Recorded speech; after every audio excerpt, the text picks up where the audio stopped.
Muito bom dia. O som vai chegando aos pouquinhos, meu amigo vai regulando aí.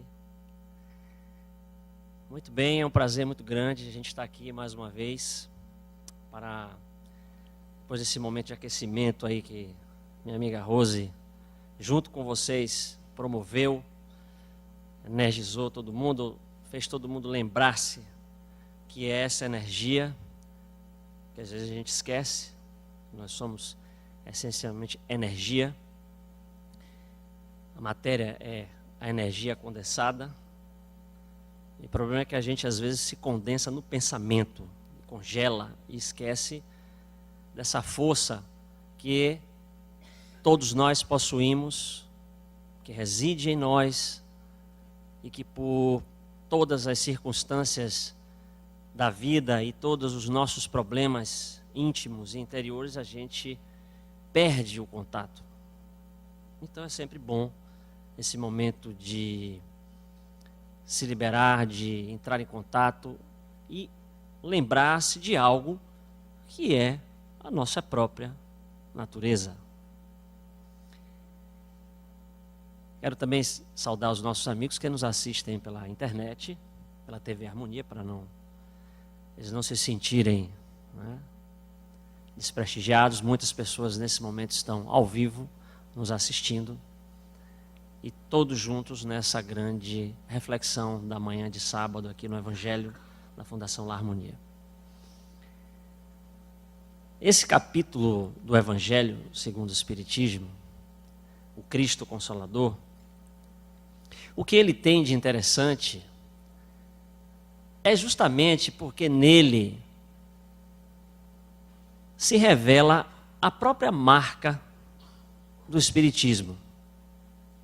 Sim, porque o Espiritismo é chamado do Consolador prometido. Essa é uma grife, uma marca que a doutrina espírita tem. E que os seus adeptos, as pessoas que praticam, estudam,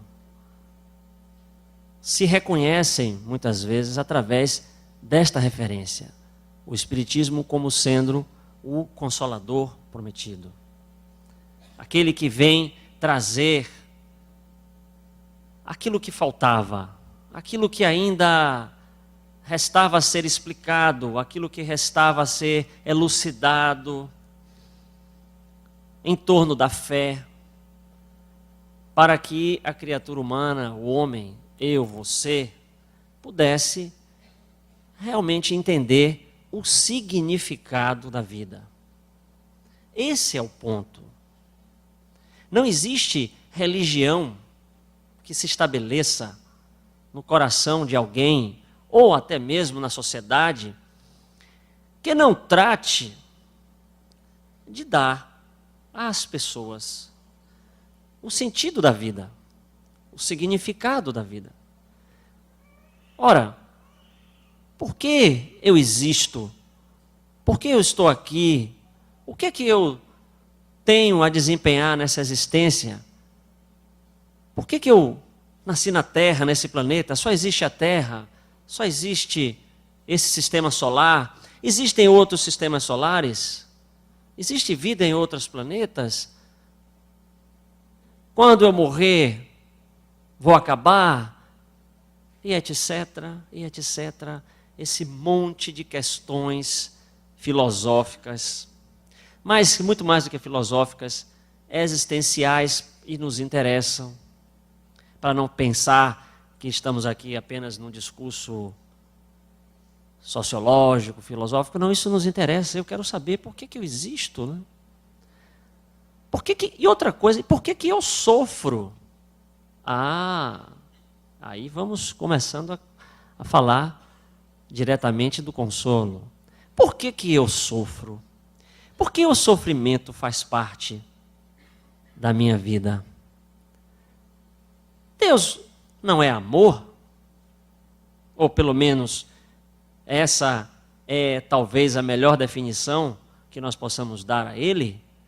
E se ele é esse amor, por que que o sofrimento me acompanha muitas vezes? E na vida de algumas pessoas, ele já é a própria marca da existência.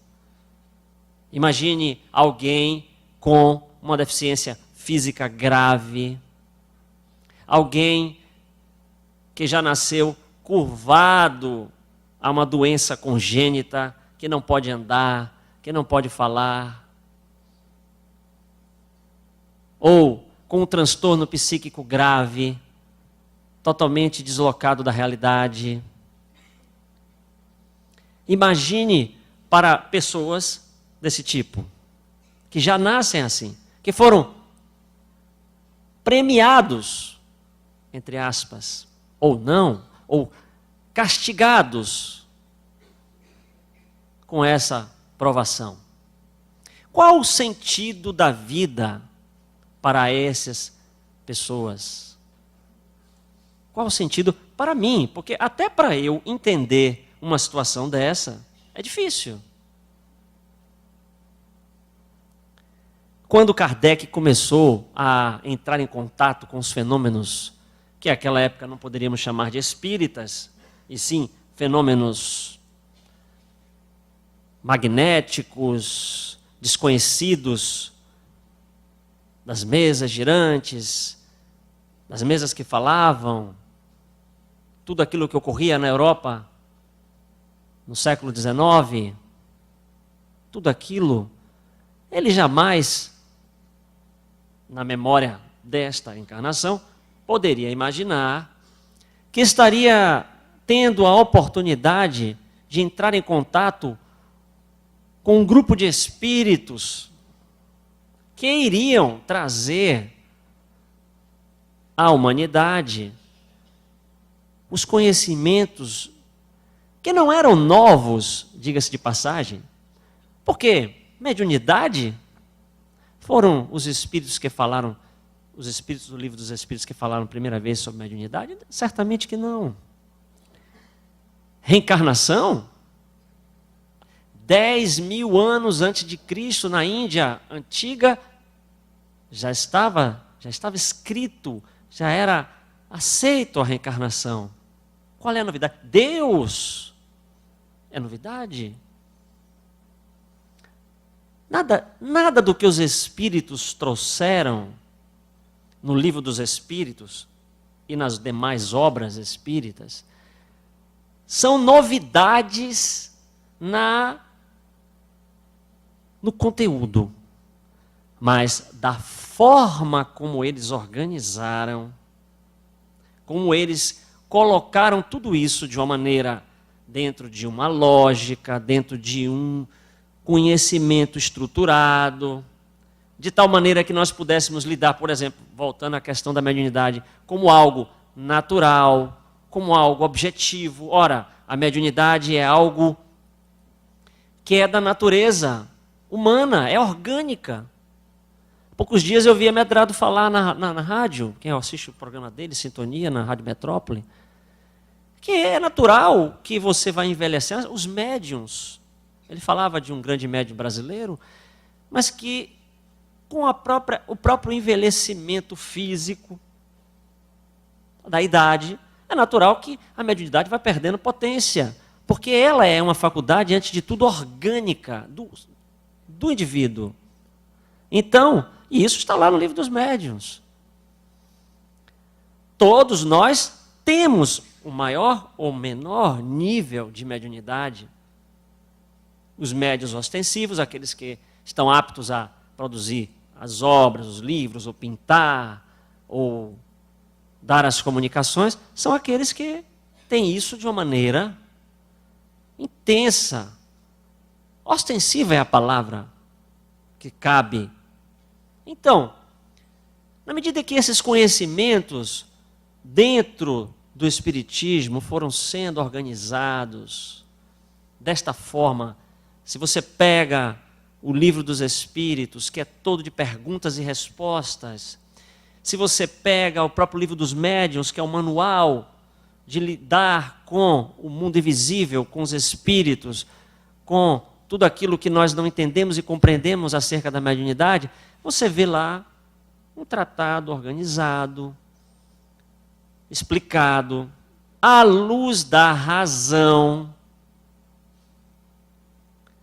de forma que você possa entender e começar a lidar com essas coisas sobrenaturais, fantásticas, místicas, dentro de um terreno do objetivo da naturalidade, algo que é comum, que você pode se relacionar e ir cada vez mais percebendo que você é de fato um espírito imortal encarnado aqui, usando esse corpo físico, a qual nesse momento você está aí. E um dia você vai deixar esse corpo e vai seguir. Ora, na medida que essas questões que tratam da sua natureza, sim, o que é você? Um espírito. O que é que você está fazendo aqui? Aprendendo a ser feliz. Você reencarna fundamentalmente para aprender a ser feliz. Ah, mas como? Aprender a ser feliz como? Existem leis. Leis no universo. Leis naturais.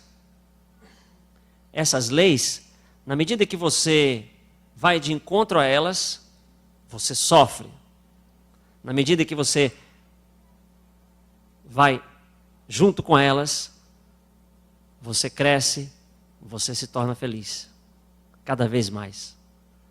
É uma coisa simples, né? Simples de botar no quadro. Escrever e dar uma aula aqui, não é? Botar um quadro aqui. Quadro negro não tem mais, né? Agora é quadro branco. Quadro negro nunca. Quem se lembra de ver um quadro negro? Nunca mais eu vi. É uma expressão que já está demodê, decadente, né? Não tem mais quadro negro. Agora quadro. Quer dizer, não tem nem mais quadro. Agora é PowerPoint. Não é? Daqui a pouco eu vou botar um PowerPoint aqui para vocês. Projetar aqui um. Aí é legal, né? Colorido, música, sons. Então, quadro negro, o cara falar isso. Tem gente aqui que vai achar até que eu já tenho uns 70 anos. Certamente mais do que 70 reencarnações, mas 70 anos eu não tenho, não. De vez em quando eu me surpreendo falando umas coisas assim que eu digo, rapaz, não cabe você falar isso nas palestras, porque é só pensar que você é mais velho do que parece. Mas, pois é, tudo isso pode ser explicado. Agora, o indivíduo tem que reencarnar e viver. Porque só na vivência e na experiência é que ele realmente aprende. É como andar de bicicleta. Você aprendeu? Alguém aqui já aprendeu a andar de bicicleta e desaprendeu? Já? Você voltou 5 anos sem andar de bicicleta. Pega na bicicleta, dá uma balançadinha assim, mas vai, não é? Não cai. Não precisa botar de novo a rodinha. Você já viu alguém adulto já precisando botar a rodinha do lado da bicicleta para andar? Já viram alguém? Eu nunca vi. Não é comum. Não é ordinário. Porque uma vez que você aprendeu a andar de bicicleta, você aprendeu, vai. É o espírito. Quando ele aprende pela experiência, aí ele realmente não volta para trás. Eu gosto de uma imagem que eu li uma vez num livro budista, um livro sobre Buda, sobre o budismo, onde o mestre dizia para o discípulo perguntando a ele se o espírito, se alguém poderia evoluir, dar de ré, não é? Que é um princípio também colocado na lei do progresso, no livro dos Espíritos. O progresso é sempre adiante. Você não dá de ré. Você não vira caranguejo. Né? Andar para trás. Né? E eu nunca vi. Aliás, eu já vejo caranguejo andar para o lado e tal, para trás até. Não sei onde foi que tiraram isso. Vocês já repararam? Não é que andar para trás igual a caranguejo? Mas tudo bem, pobre do caranguejo, já está até acabando, aproveitem os últimos que estão aí, porque está acabando. Então o discípulo chegou para ele e perguntou, mestre, alguém pode evoluir? Ele disse, olha que coisa simples e que resolve nossos problemas. Você pode transformar o leite em manteiga. Mas você já viu alguém transformar manteiga em leite? Fazer a manteiga voltar a ser leite? Então, foi para frente, não volta mais. Aí vocês vão dizer, mas tem gente que eu conheço que era uma coisa que sim, né? Por exemplo, o verdadeiro Gandhi. E aí, um dia desse eu passei e estava discutindo no trânsito e brigando no trânsito, saltou do carro, deu um murro no...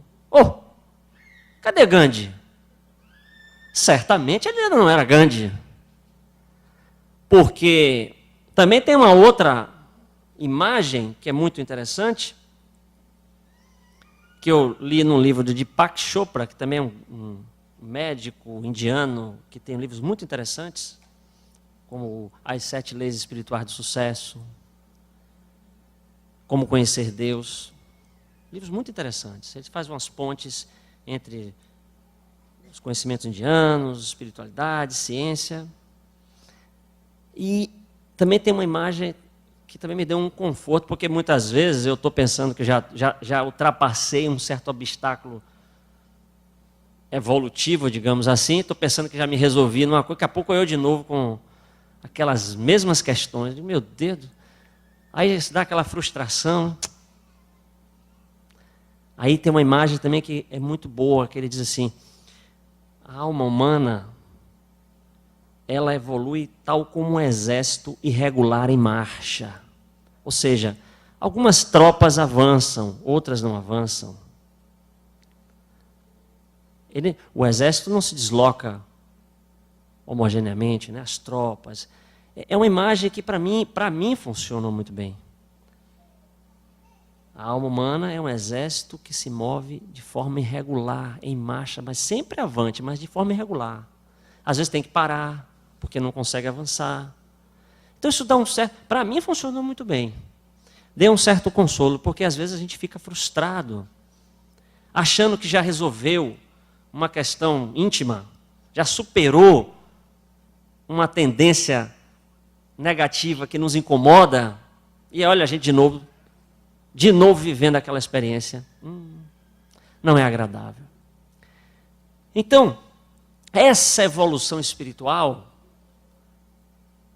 que é tremendamente facilitada quando nós passamos a entender todos esses porquês, e é isso que o Espiritismo nos brinda, nos oferece, essa possibilidade de entender a fé raciocinada. É nesse sentido que Kardec se coloca como aquele que organizou os conhecimentos dos Espíritos sob a batuta do Espírito de verdade. Está aí nesse capítulo do Evangelho. O Espírito de verdade. Minha amiga não chegou nessa parte, mas se você ler mais à frente, está aí. O Espírito de verdade, que haveria de trazer esses conhecimentos.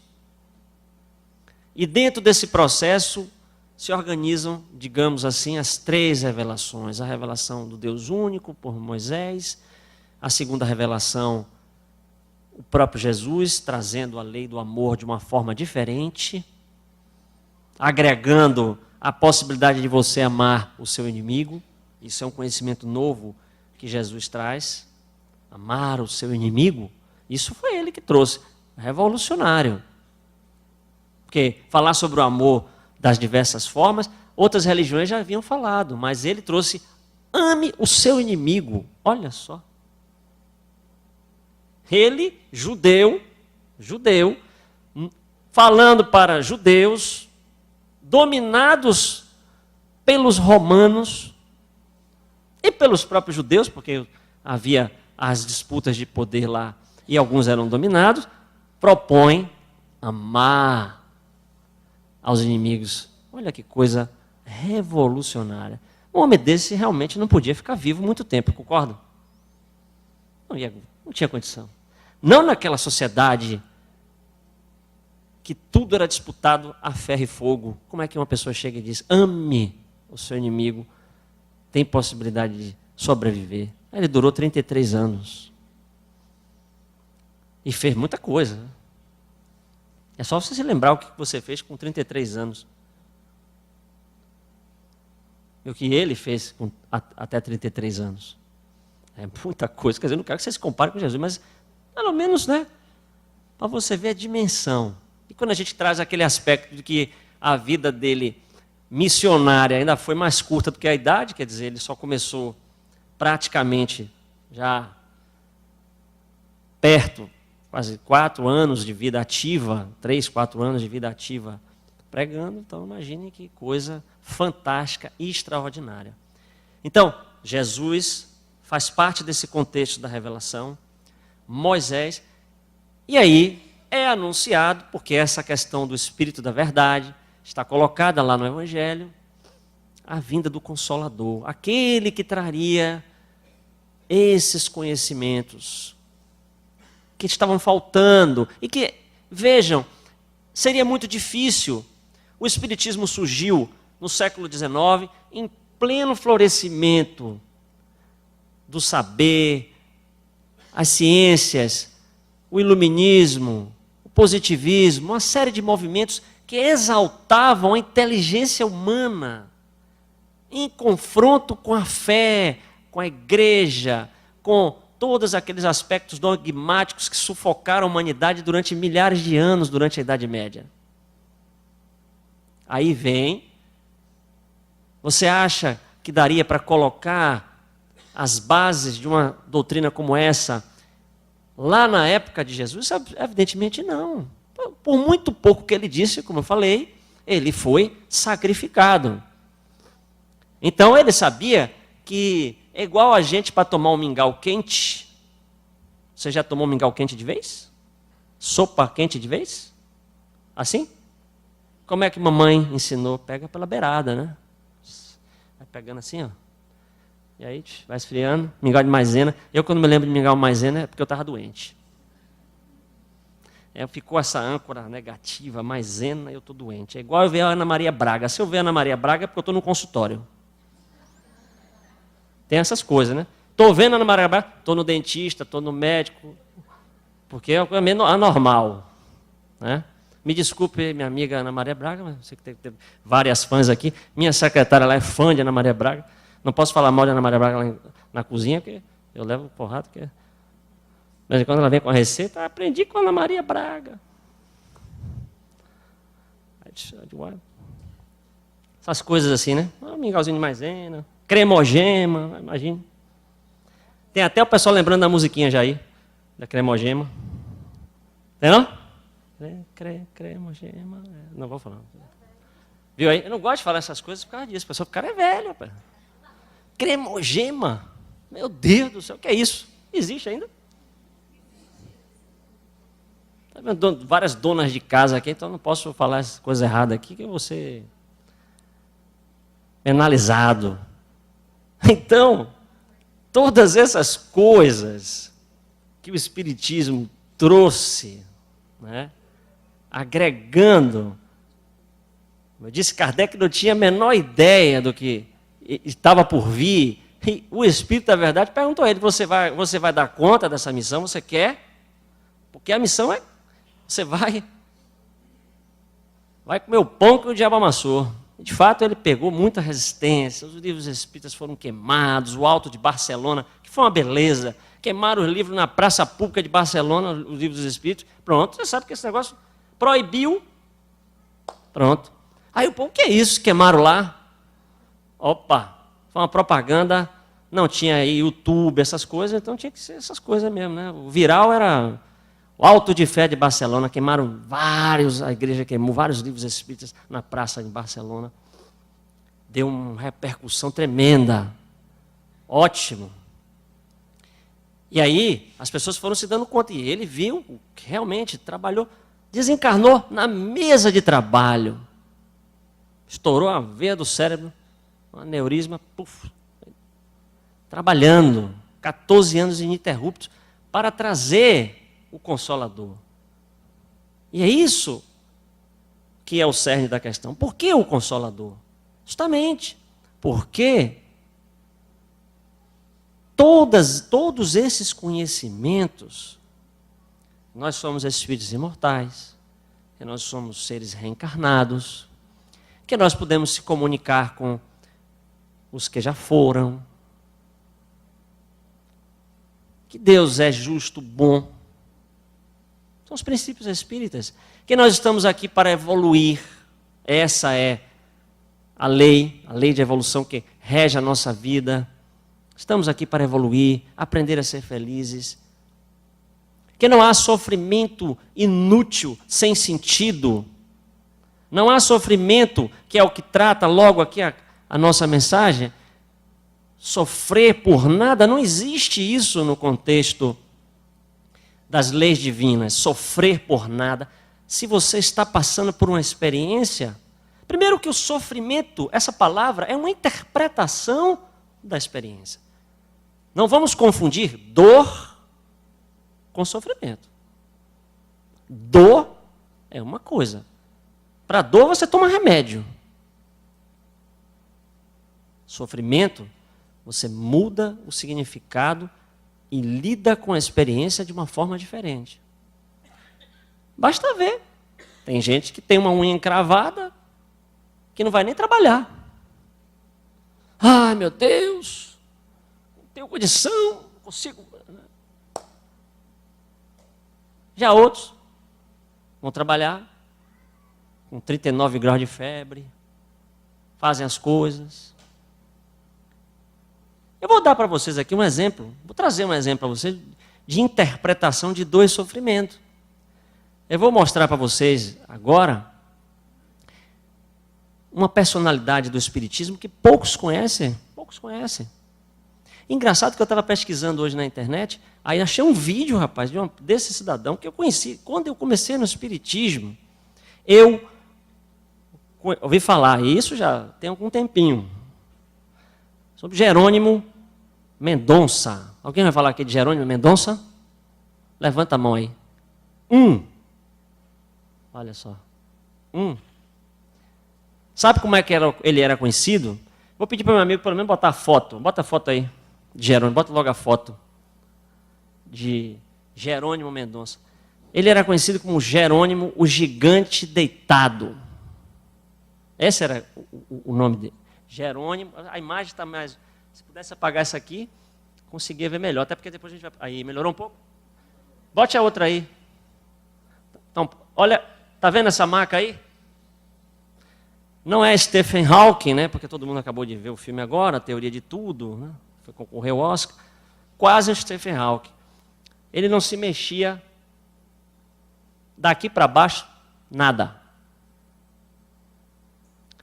Teve uma artrite reumatoide.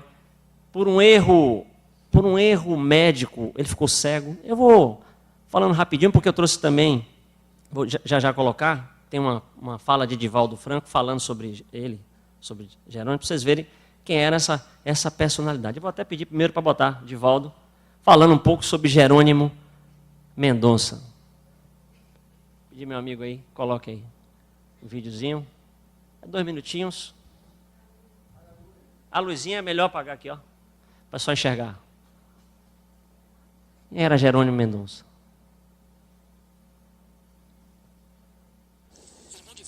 Hoje, 3 de setembro de 2005, o grupo do Centro Espírita Jerônimo Mendonça está completando 2 anos de fundação e de atividades. O senhor poderia falar um pouco sobre Jerônimo Mendonça, haja vista que o senhor conheceu e praticamente conviveu com o nosso irmão? Jerônimo é um dos grandes missionários da nova era. Nascido na cidade de Toiutaba, do Triângulo Mineiro, desde jovem dedicou-se ao espiritismo. Vítima de uma paralisia irreversível e crescente, ele experimentou as mais torpes provações. Um erro médico terminou por impedir-lhe a visão, cegando-o. E mais tarde, porque a doença passasse para o segundo olho, ele também perdeu a segunda vista. O seu drama era de tal forma que as articulações enrijeceram. A circulação do sangue dava-lhe grande agonia e ele vivia com um ventilador ligado em grande velocidade e a menos de 1 metro de distância. Dormia pouquíssimo. Nunca perdeu a alegria de viver. Era jovial, portador de uma inteligência brilhante, excelente conferencista. Conseguia imitar a minha voz quase à perfeição. Muitas vezes, na Casa Espírita da Prece, em Uberaba, quando ela estava repleta, ele começava a falar num tom alto, e as pessoas diziam, o Divaldo Franco, depois ele gargalhava, e dizia, não, por enquanto é o Jerônimo Mendonça. Quando eu terminava palestras no Triângulo Mineiro, que ele ia sempre, a hora da saída ele me dizia assim, ei, Divaldo, tu falas e transpiras e eu saio carregado. Porque ele realmente foi aquele que, tendo recebido o dom da charrua, segurou-a e levou adiante. É modelar. Depois de desencarnado, ele apareceu uns 15 dias. E jubiloso, eu não reconheci. E ele me disse, Divaldo, você não faz ideia da felicidade de poder ver e de poder locomover-me. A cegueira e a paralisia ficaram no corpo daquele que tanto devia. Agora estou feliz. Portanto, esse nome que exorna a instituição que tem dando-nos a todos a cobrir as pegadas em nome de Jesus. Parabéns. Obrigado, Divaldo. Pois é. Pois é. Oh, sumiu aqui. Alô? Aqui, voltou. Ele chegava no centro, naquela maca, carregado na maca. O pessoal convidava ele para fazer palestra, ele chegava na maca. Botava. Se você entrar no YouTube, eu descobri uma palestra dele em Tapetinga. Botei lá, vocês vão ver lá. Ele deitado na maca, assim, ó, não mexe nada, só fala. Não enxerga. O microfone aqui, esse ventilador. O pessoal tinha que colocar um saco de 30 quilos no peito dele para amenizar as dores que ele sentia, dores atrozes no corpo. E falava com alegria.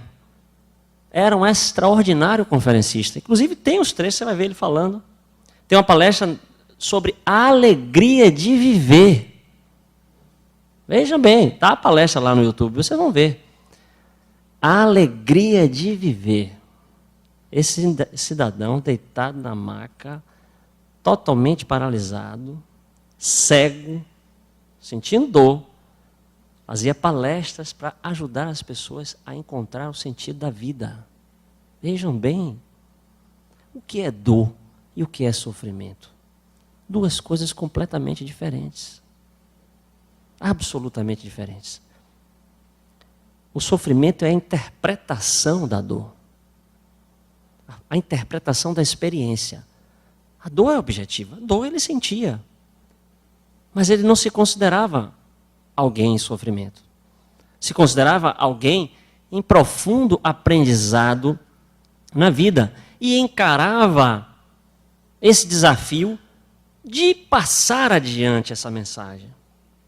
Então, certamente como o caso de Jerônimo, e de diferentes formas, existem outros tantos, outros vários exemplos, que poderíamos aqui passar amanhã falando. Pessoas, espíritos, talvez nem espíritas, provavelmente sim, não espíritas, capazes de encarar o desafio de viver, mesmo trazendo as chagas dos karmas, de uma forma positiva, de uma forma leve. Porque neles a espiritualidade se introjetou. Essa espiritualidade que o Espiritismo é capaz de proporcionar, porque em se tratando da fé raciocinada, da fé que se acopla ao entendimento, à compreensão, à razão, que essa é a proposta, é por isso a fé raciocinada, que o Espiritismo tem esse poder de consolar as pessoas, de trazer alívio. Porque há muitas pessoas céticas que desejariam trazer a fé para as suas vidas, desejariam ser pessoas crentes com fé, mas por conta de todas as questões dos dogmas, daquilo que vai de encontro à sua razão, termina por se afastar. E às vezes só admite a possibilidade de trazer um aspecto religioso para as suas vidas, já quando já estão, como se diz aqui na Bahia, nas últimas. Precisa chegar a esse ponto para vergar-se sob a perspectiva espiritual? Creio que não. Creio que não, porque a doutrina espírita oferece essa possibilidade sem haver essa necessidade. Na medida que você vai aprendendo, vai conhecendo, lendo, estudando o Espiritismo, sem fazer aqui propriamente uma apologia à doutrina espírita, até porque você pode adquirir isso de outras formas, você encontra, de fato, consolo. Mas não um consolo piegas, um consolo que simplesmente bota você no colo e vai lhe carregar. Até porque o Jesus do Espiritismo não é o Jesus que vai lhe salvar, lhe carregar e lhe levar para o paraíso. Não. É muito mais o Jesus mestre, modelo e guia, aquele que mostra o caminho, mostra para você qual é a mudança necessária que você deve fazer na sua vida. O Evangelho segundo o Espiritismo, essa obra extraordinária, que é a grande obra de consolação. Muitas pessoas têm o Evangelho segundo o Espiritismo em casa, sem ser espíritas. Ah, mas por quê?